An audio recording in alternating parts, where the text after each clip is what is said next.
Hello everyone. Today we're going to be talking about how this time without normal practice is impacting some of you as swimmers. If you're younger or less experienced, you're going to be just fine if you use this time to try to get yourself in better shape. If you improve your fitness level out of the water, it will carry over when we finally can get back in the pool. This video can give you some ideas of other things that you can be doing to be even better prepared, but it's mainly for our older and more experienced swimmers. As for you older swimmers, especially those of you that swim year round, I know a lot of you are worried. You had goals, you had dreams. How can you accomplish anything if you can't train the way you're supposed to? So let's talk about what's actually going on and let's talk about what you can do about it. The two biggest things swimmers seem to be worrying about is losing their technique and losing their conditioning. The truth is, you're probably going to lose a little bit, even if you're putting in the work. And that should make sense. If you could make the same improvement at home, you wouldn't really need to go to practice in the first place. So, how do you work on these things without a pool? You can work on your technique by watching videos. Visualization would be extremely helpful. You can think about how and why things work. You could practice things on land, and those of you that have a backyard pool, take advantage of that.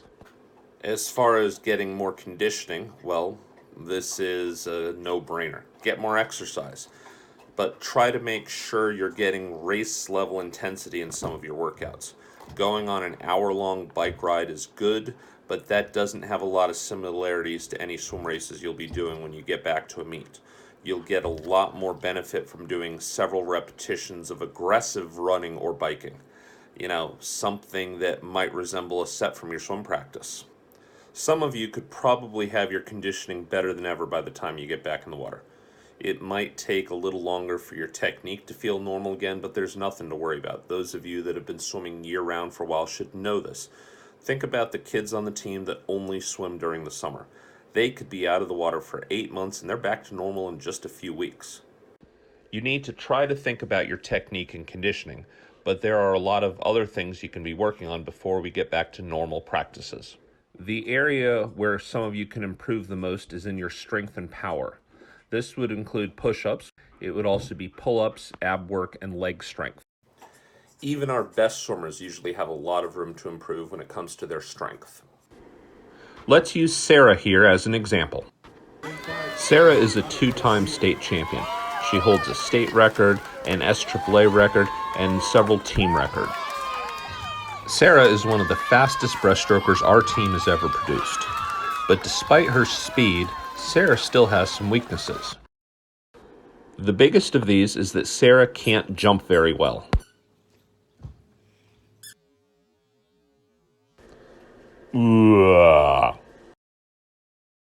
On the surface, Sarah can keep up with girls much faster than her, but her inability to leap very well usually means she gets smoked off her start in every turn.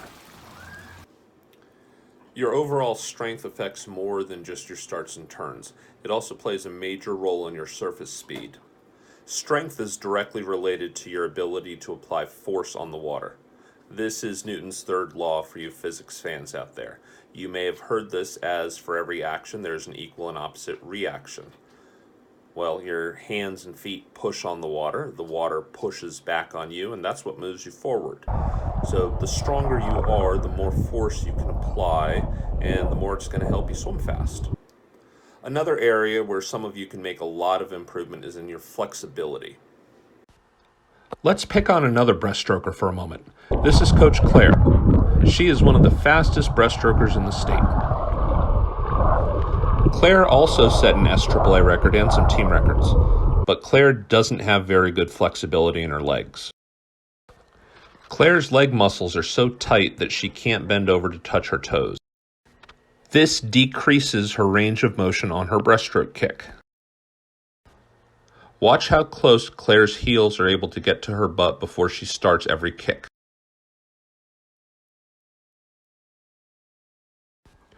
This is Sarah again. Can you see the difference with how close Sarah's heels get before she starts her kick?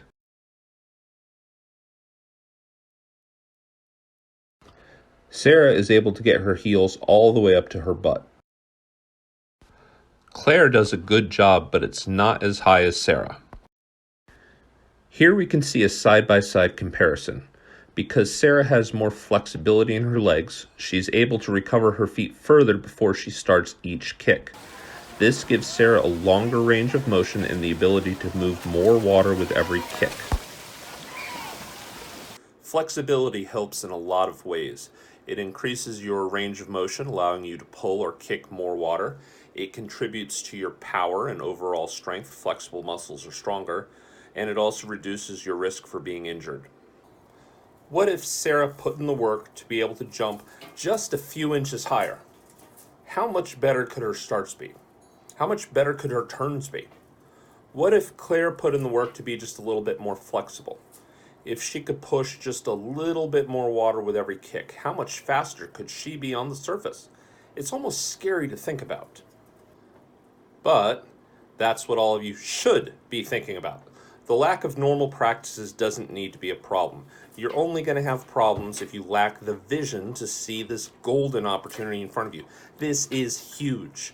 It's like the sport pressed the pause button and gave you a chance to fix your biggest weaknesses. As I already mentioned, there are a lot of things you can work on.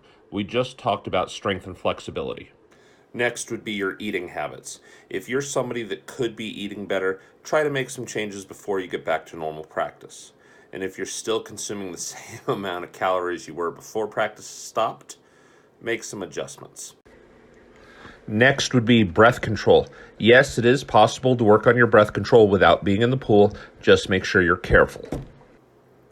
So let's talk about the mental side of things. You all know that success is mostly mental, but most of you put pretty much all of your time and energy into the physical side of things. This is a good chance to start building yourselves up in some of the most important areas that will help you be successful in swimming and in life. Leadership might be the most important thing on this list. Good leaders help to make a more productive and inclusive team environment.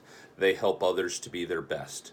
If you're able to lift up your teammates, or you can help to minimize problems and drama, that's probably going to help you out in the long run. The easiest way to work on your leadership is to pay attention to both good and bad examples that you see in books, movies, on TV, or just in the world around you. Then you try to do the good stuff and not do the bad stuff. Determination or grit is another trait that's critical to being successful in the pool or in the real world. You can improve your ability to be resilient in tough situations by trying to challenge yourself and push your limits when you're exercising. That would be things like running a little bit harder when you're tired, or maybe you do those few extra push-ups when your arms are sore. A lot of people have low self-confidence, but it's much easier to be successful if you believe in yourself. If you know that this is an area you struggle with sometimes, look around online. There are a lot of good resources that can help you boost your confidence.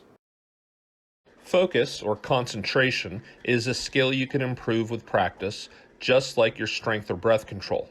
If you frequently sing to yourself while you're swimming in practice or racing at a meet, you probably need to work on your focus. This is a great time to learn new things, and there are probably a lot of things you don't know that could make you a better swimmer. You could learn about psychology, nutrition, physics, kinesiology, exercise physiology. We already talked about leadership. That's important enough to be mentioned again.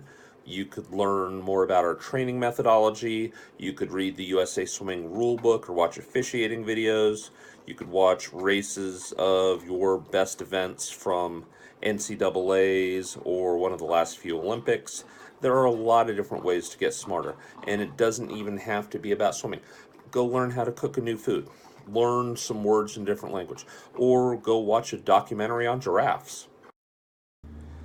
And if you can't think of anything else to work on, find some free study courses for the SAT or ACT.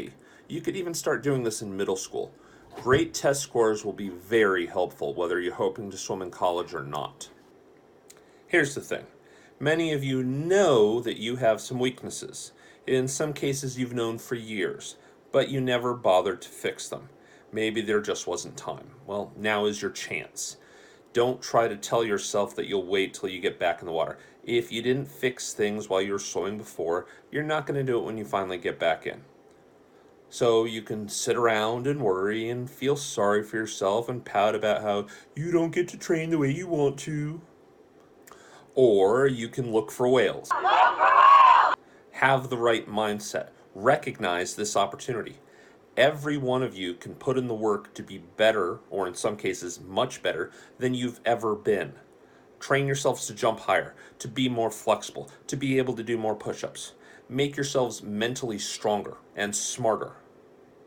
And I know all of you want to know when you're going to be getting back to normal training. The reality is that your goal should be the exact same whether we're having regular practices or whether we're stuck in our houses. Every day you should be trying to improve as much as you possibly can. If you take that seriously, you will be better off in the long run than you would have been if we didn't have this delay.